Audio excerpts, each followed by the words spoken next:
Good afternoon, my friends. I thought I would just drop by for a little bit of a stitch with me today. Um, since I'm sitting here stitching anyway, I thought, hey, why not? So I thought I'd have you all join me to stitch just a little bit. Probably won't stay on too long, so this won't be a real long video, but we'll get something. We'll get some stitching done. Uh, as you can see, I'm still going to be for a long, long time working on Autumn Church Frame by Dominique Davidson. And it's on 22 count hardanger fabric with one strand of floss over one, which for right now is pretty much my go-to fabric for heaven and earth design. I like the coverage that I get. It's not too heavy and it's not too, come on, you know, pull it up. It has to go everywhere but the right hole. It's not too heavy, it's not too light. For me and the way I stitch, I think for myself, it's just kind of perfect. Yeah, I do rather like it.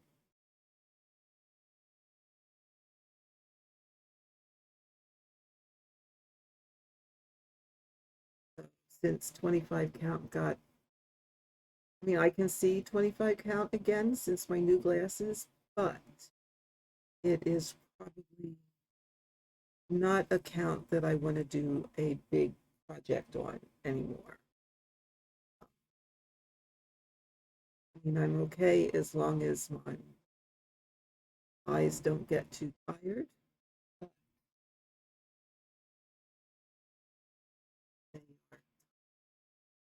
they start to water and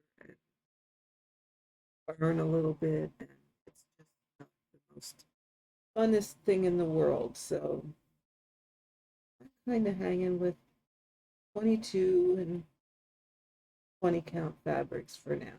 So we'll see how that goes, and it may change down the road.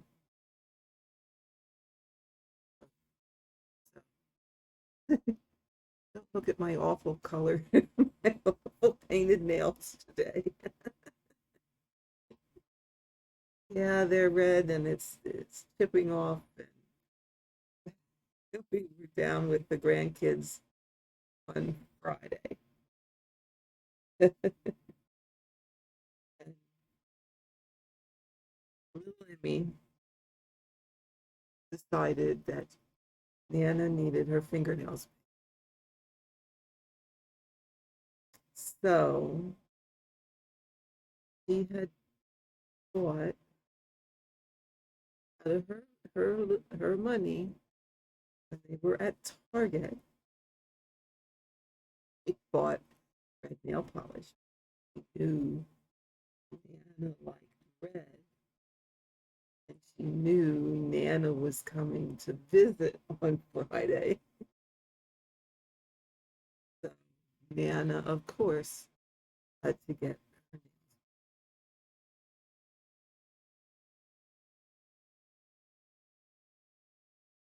So we did.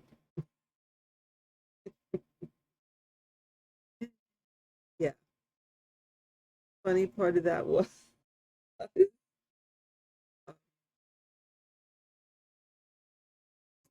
there was more nail polish on my fingers than there was on my nails. Oh yeah. And then she tried to get some polish remover and remove it. However, that didn't work quite so well. I just flubbed something up here. me go back a little bit.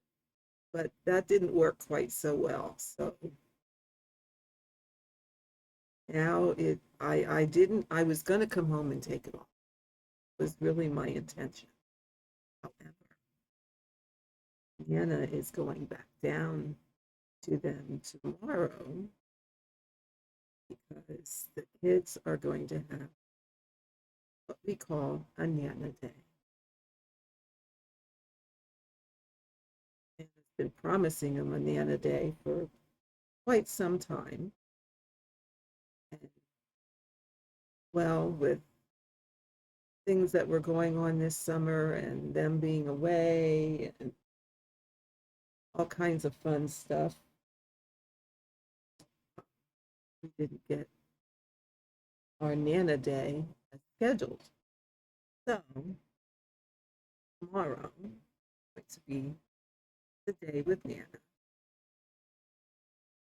They've already decided that we're going to Salad Works for lunch.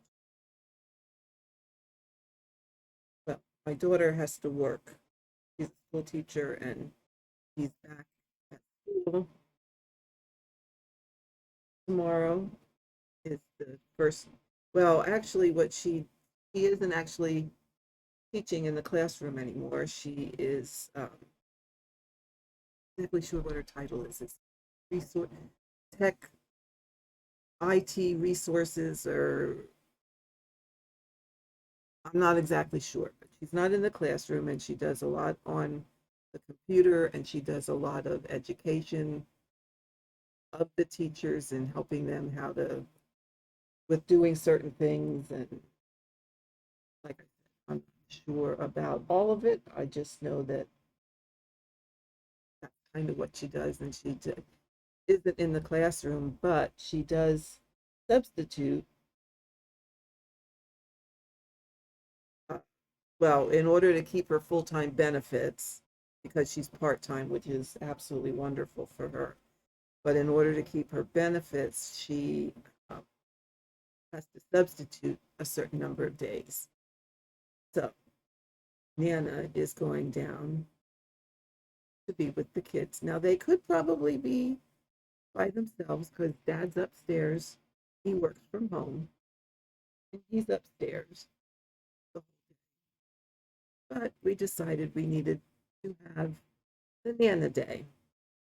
So Nana's going to go down about, I'm going to move my microphone a little closer here. Nana's going to go down about 10 o'clock tomorrow morning. And then I guess we'll do whatever in the morning.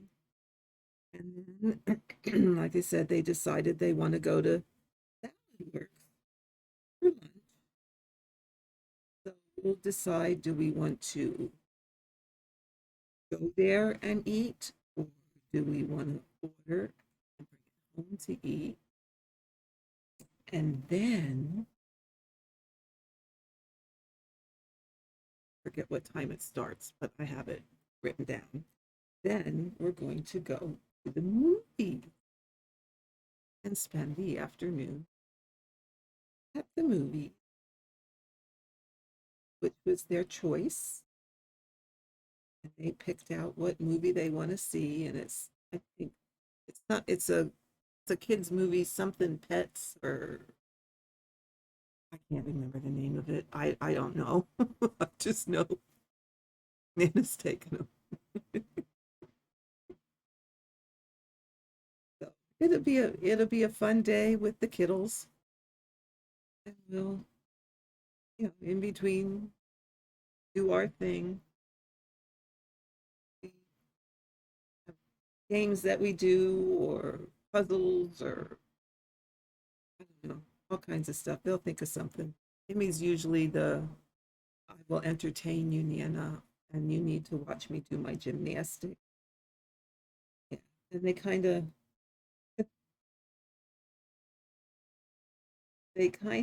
are competitive with each other for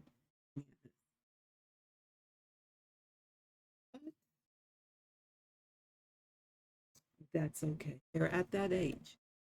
They want your undivided, your undivided attention. One of them's Abe is 8.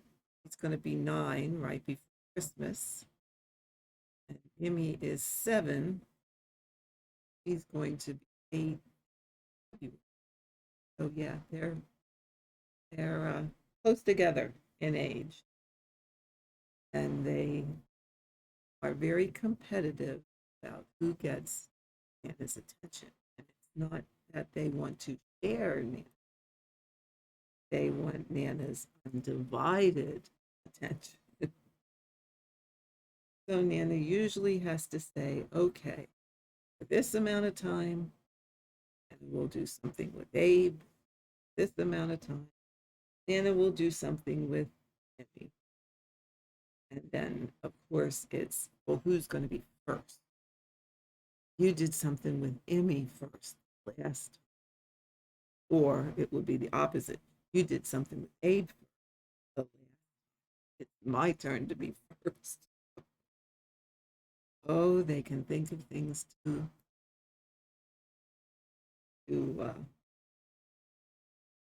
competitive. But I guess that's the way it goes when grandparents come to see the grandkids. They're still a joy. But as a result, I didn't want to take my lovely nail polish,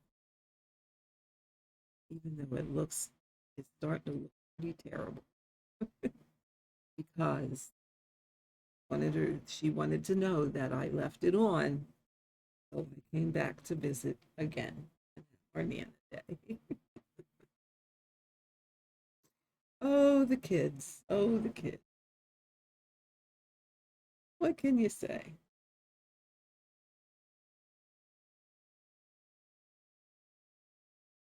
Well, at least I'm stitching a little more color today.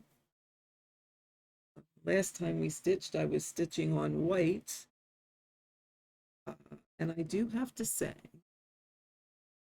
sit back here a little bit. Still don't know what I did to my back, but it's still a little tender. So I like to put a pillow behind.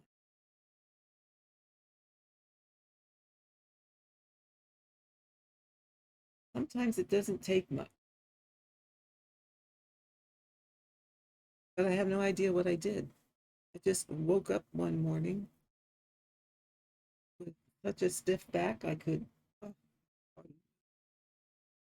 but anyway, as you see, parking has gone by the wayside, and I am now back to color completing within an area. And right now, since this is the window frame, I'm kind of just completing within the window frame. I worked on this side a little bit. I jumped over to this side a little bit to do the stitch with me, just because it's more clumped together, not as much counting, and as I dabber on, I hopefully won't get lost. Yeah, but I don't know. I really, truly, if I have to say so, find stitching this way really a lot faster than parking. And maybe it's because this is the way I always stitch.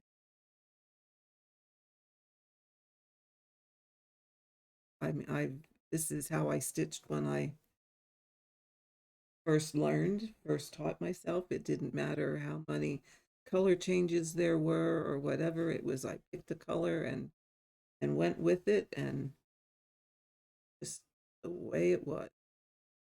I didn't know how to put any other way.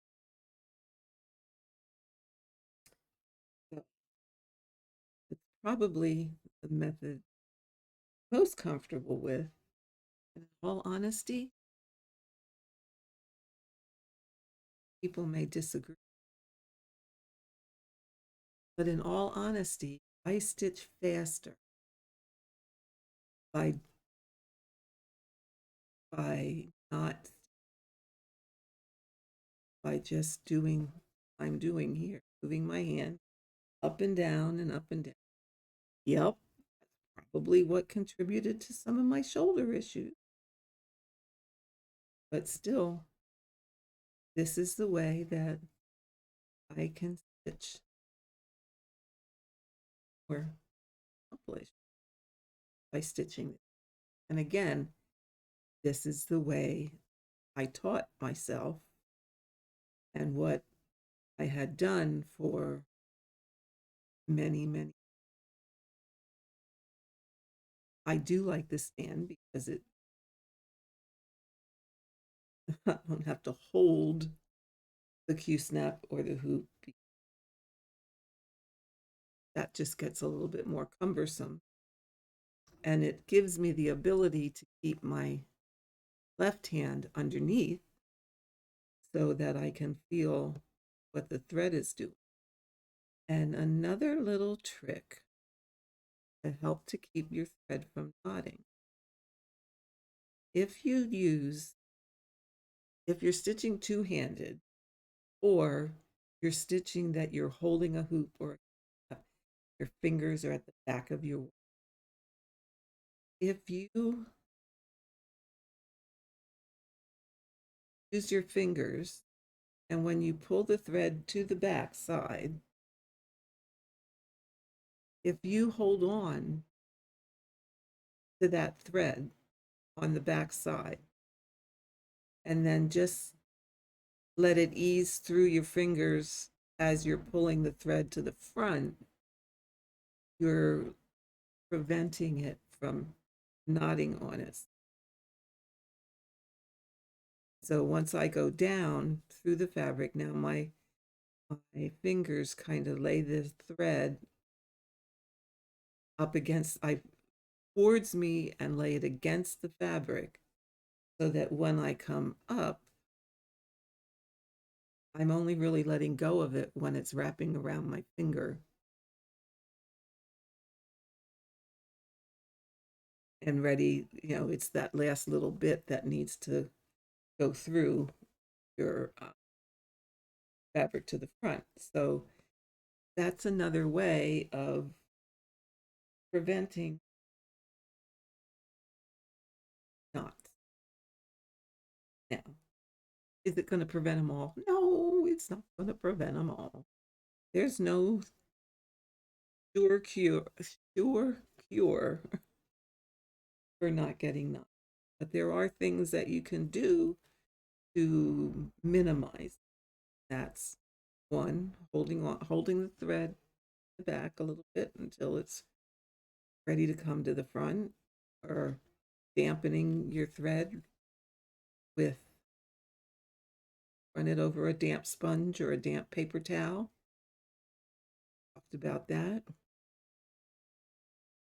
Already had the discussion thread conditioner, so I don't feel the need to have to go there again. Again, that's up to each individual what they do or don't do, and I just offer the information that I know or that I have found by looking up some. What you do with it, as you know the motto here. There's no rules. It's whatever makes you happy, whatever you're comfortable with. So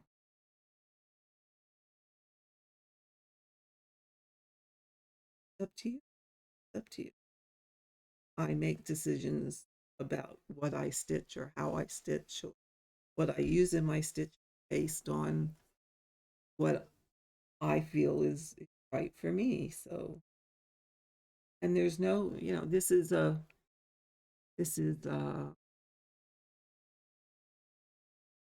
what do we want to call it? A no judgment zone. I'll judge you for how you stitch. Stitch how you want. No judgments here. I may say, have you thought about, or what do you think of? But ultimately, what you do is up to you. Yeah, not up to me at all. Not, but with that, I had a question.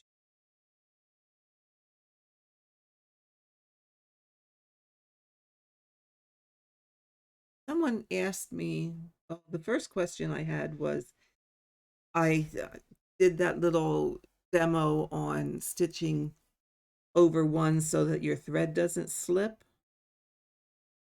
And that was with doing full cross. And I had a lady, and I am so sorry I don't remember your name, but someone asked me about, what about 10 stitch, or when you're doing half cross stitch to prevent it from slipping. And what I answered her was, honestly, I do not have a lot of experience with doing 10. It is not a stitch that I tend to do. Yeah, and we talked about that before also.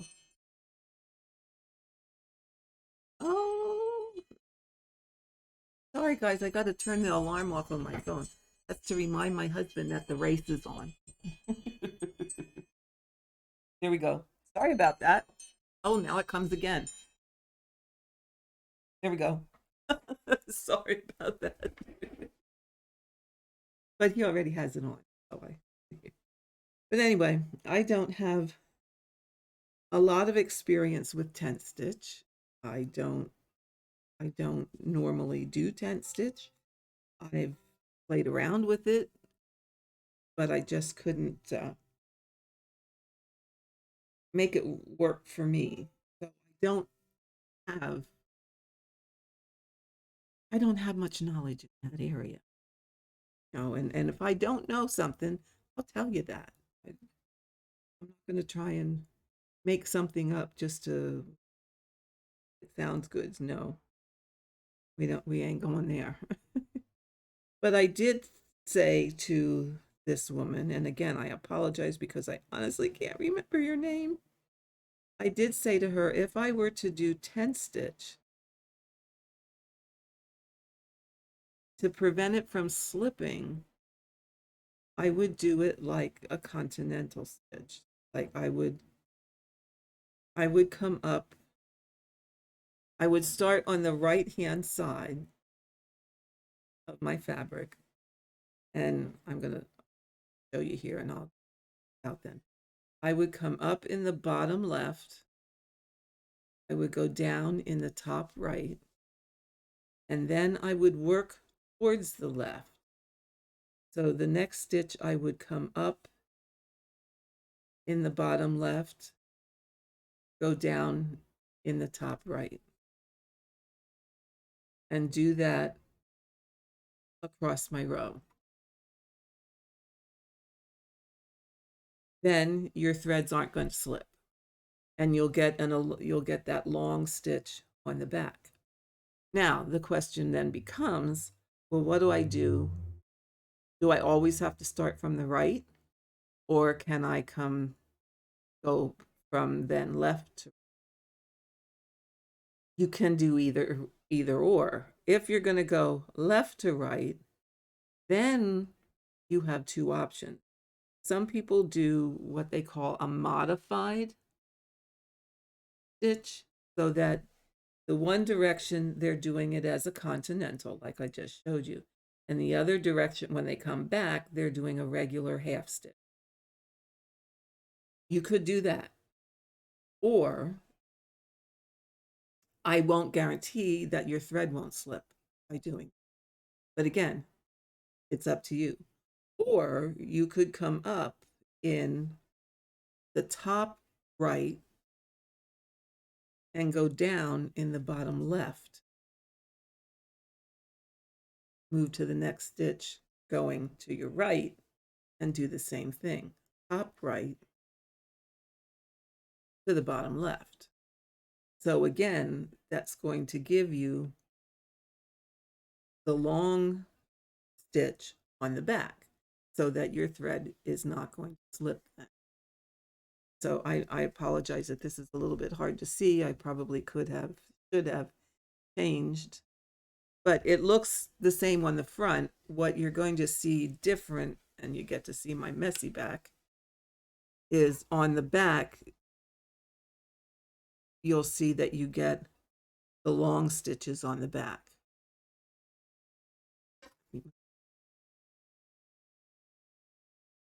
See, get the long stitches on the back. So by doing it that way, your thread can't slip. Now, as I said, I do not have a lot of experience with tent stitch because I don't do it. If I were to do it, that is probably what I would do. Now, the only thing, and like I said, I don't know. I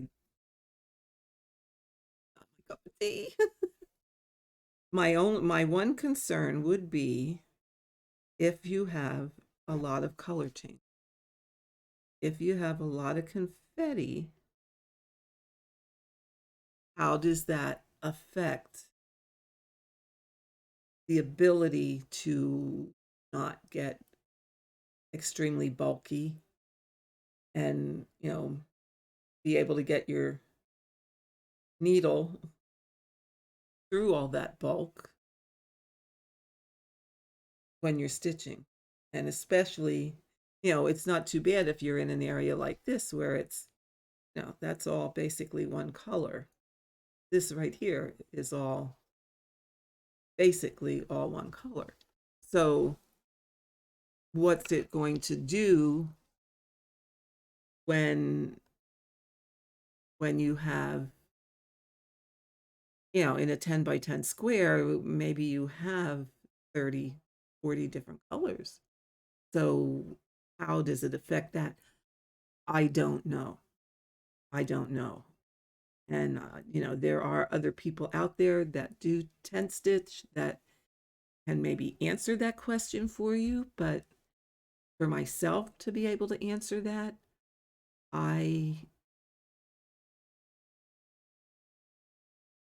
it's, if I were to do tent stitch, that is how I would do it. However, I would have to experiment a bit before I actually did it on a big project because I'd want to know what is it going to do to the bulk. Just yeah. I don't. Other than that, I just don't know. All I can say is try it, experiment. Take a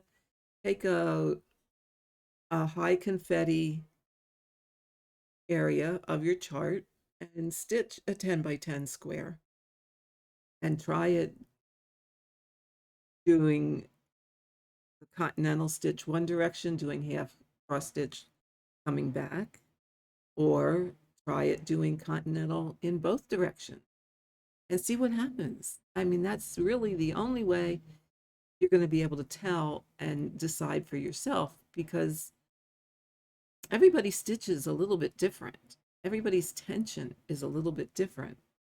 So, I can sit here and say, oh, wow, I like one strand on 22 count because it covers very nice for me. No, I don't, even in these dark colors, I don't have a lot of show through. So I'm very happy with that. Some people have more show through because they stitch tighter. I don't, it's, you got to test. You got to test it. Is about the best advice I can give anybody for any method that they want to use. You just gotta do some test stitching and decide what is going to work for you. Is what works for me, and that's just the whole bottom line. Is what it is. It is how it is. So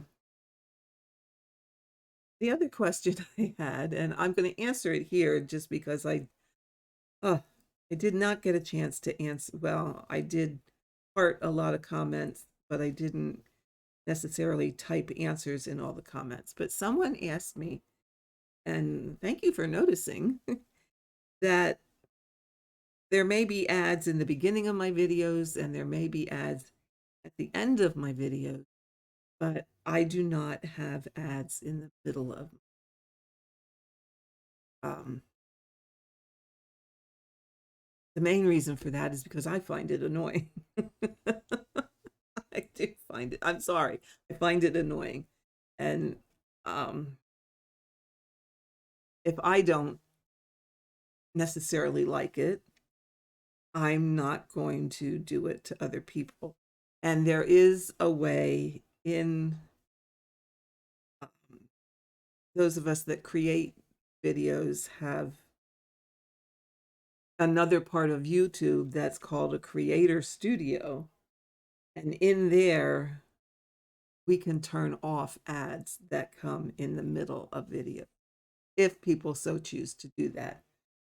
They don't have to. I mean, it's up to that person. Like I said, I have that turned off where I don't put ads uh, in the middle of my videos.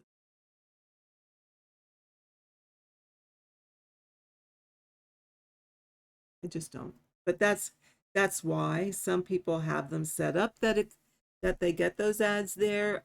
Some people turn it off that they don't get ads in the middle, and that's I have it turned. But I can only speak again. I can that's what I have that. So how many stitches? I should have wrote down how many stitches I had done before I started this, so that I could look at how many stitches I get done while sitting here yammering about pretty much of anything, a little bit of everything, and not much of anything. How's that sound?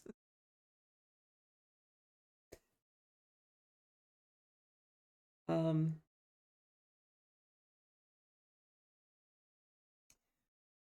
I have to take this opportunity, and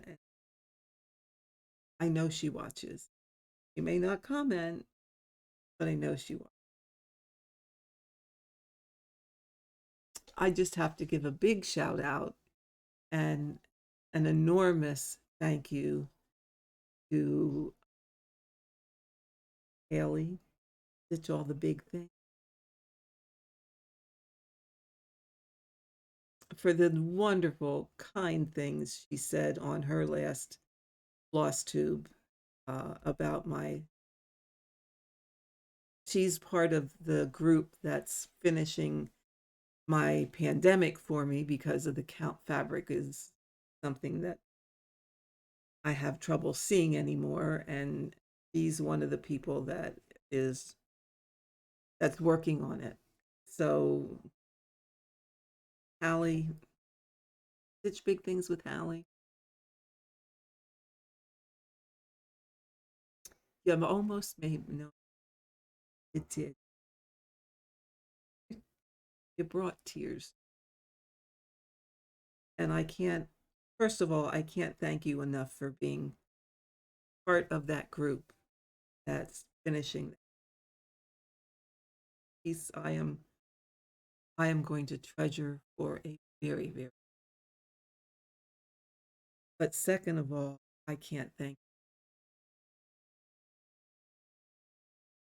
the kind words that you said about my channel, And me, I'm so very, very humble, very humble.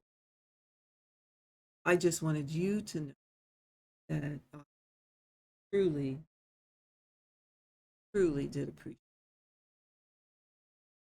I send back a very heartfelt thank you for just being who you are. And you know what? I think that is what makes I say I think what helps to make a YouTube channel successful is to be who you are.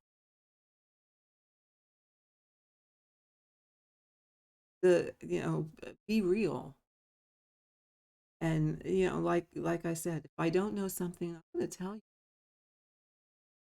I'll try and find out for you, but I'm going to like the 10 stitch thing. I'm going to say, you know what? I don't have experience with that, and I really don't know that answer. This is what I think, but I really don't know. But I think that's a lot of what helps channels in this community to be successful is the fact that be real, be who you are, be upfront, be honest. And I think that's a draw for a lot of people. Again, it's just my opinion. And, you know, everybody has one. You can fill in the blanks on that one, but everybody has an opinion. And but I do think that's a lot of what draws people to certain individuals that make I have a lot of people that I watch. Hallie, you are one of them, and I do so love just you are very real and down to earth. And I like that and I appreciate it. And really, you help keep me motivated. And I know you give your statistics just for your own information, and that is totally wonderful, and I appreciate that. Um, and I don't gauge my stitching about how much you have stitched, but it does keep me motivated, and it keeps me motivated to keep track because I am so bad about that. I start off the year so good with keeping track of my numbers, and then I forget to do it. However, that brings me to another subject. Okay, a little bit scatterbrained here today, do you think? But Hallie, just one more time, thank you ever so much. Thank you.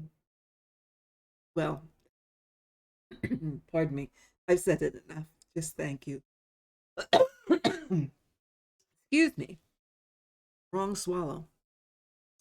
But that brings me to another topic I wanted to touch upon. How many of you, Hallie always says her numbers. Pardon me while I get a drink.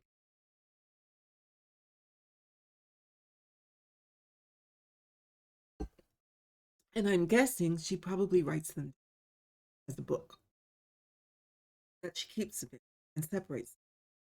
But I'll stop stitching now. Show you something else.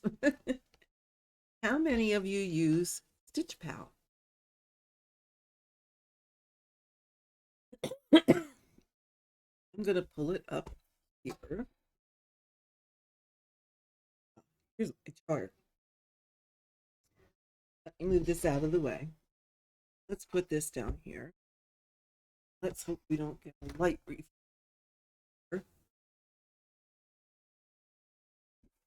There we go. Okay. Let's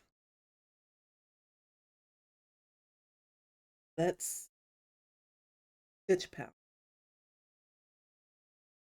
And of course, it takes a little while till it thinks. The only thing about that I'm not real keen on a Samsung. Okay, here you see I have my projects in here. So every day when I'm done stitching, I go in and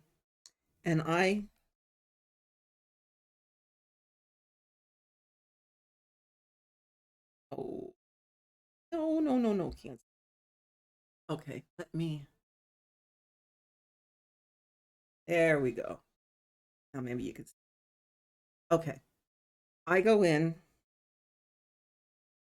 don't want your advertisements, go away. I go in and I add, I'll pull up this one, edit. I add the number of stitches I did on that particular day. If I want to take a photo, I'll take a photo and I can put in how long I stitched. Now, I don't normally use that one, and I can make any additional comments. So every time I'm done stitching, I put that information in and I save it.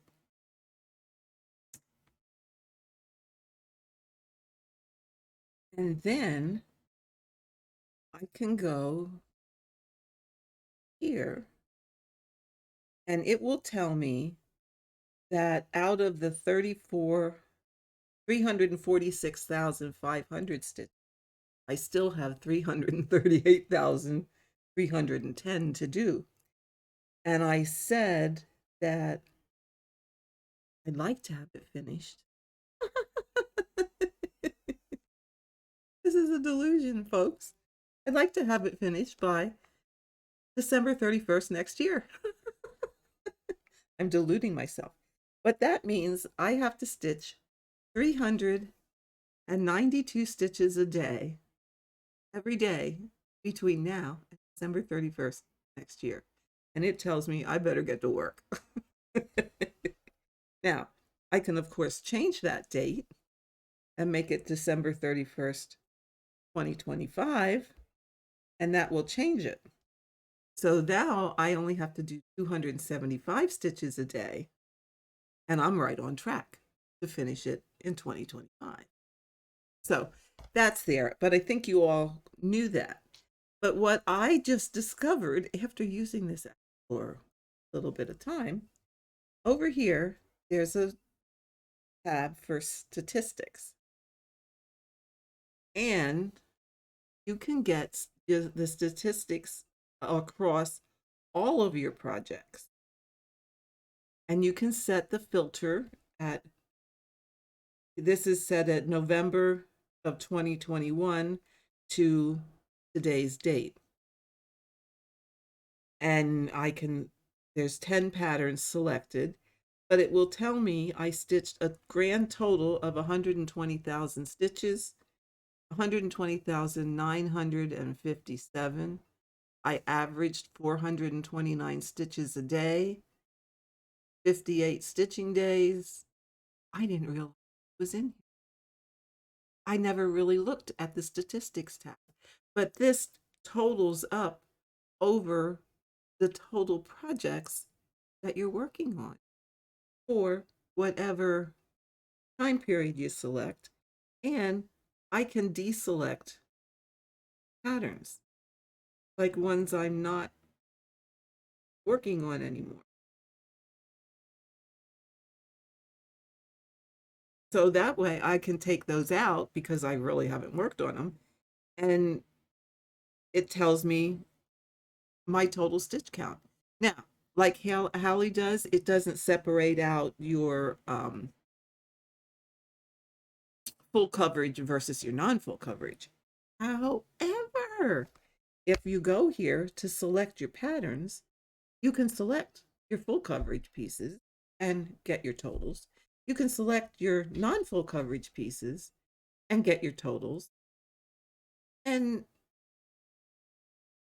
it does the work for you. How cool is that? That convinced me to keep, instead of pencil and papering all the time, I now put my daily stitch counts for whatever project or projects I'm working on in here, and then I can I don't have to do any math. I just have to look in here and look at my totals and wow, maybe I'll start doing totals too of saying, okay, this is how many stitches I did this week or whatever, because you can also set the time to, okay, 8:21. Let's go back and back here and stop. Stop. I want to go back to the first. Okay, as soon as you take your finger off of it, you might have to do it a couple times. There, we'll go with the second. Okay, so since the 2nd of August to today, I did 4,400 stitches. Okay, it tells me only 16 stitches a day. However, there were days I didn't stitch. Look, it tells me I only had 11 stitches. And there were days I didn't stitch. So, but you can select it and you can select the patterns and all that good stuff. So, yeah, I'm really kind of loving this app now that I have figured all of that out. So, it's kind of pretty nice. Pattern. There we go. So, I just thought I'd mention that to the rest of you because it's something. I mean, if I remember correctly, this was a free app. It didn't cost. It is on iOS and Android. I can't remember if it cost anything, so let's look. Not now. Go away. Let's look up Stitch Pal.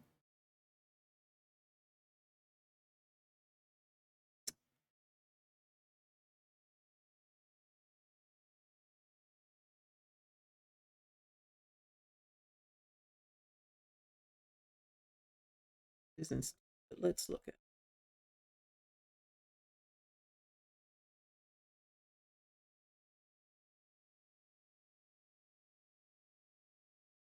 lots of people like it. I kind of think it was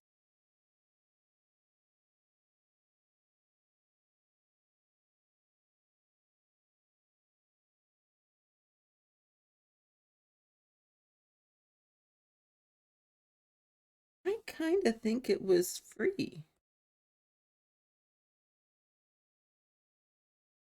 Out. Yeah. I mean, I don't see here a place where it tells you to that it costs anything. So, yeah, you want to use this. If you aren't, you may want to look at it because I found it to be rather nice. So, yeah, I thought it was pretty cool. So, I just thought I would share that little tidbit with you. And I think that is going to be all that I have today. So, I just thought I'd drop in, say hello, give you a few little tidbits, stitch a little bit, and now I'm not sure what I'm going to do. I'm probably going to go over in the living room with my husband, stitch a little bit while he watches, since it's Sunday. So, with that, my friends, I thank you so, so very much for joining me today. Hope you found something that you like. Yeah, I'll be back again next week. So, have a great rest of your Sunday and the drill.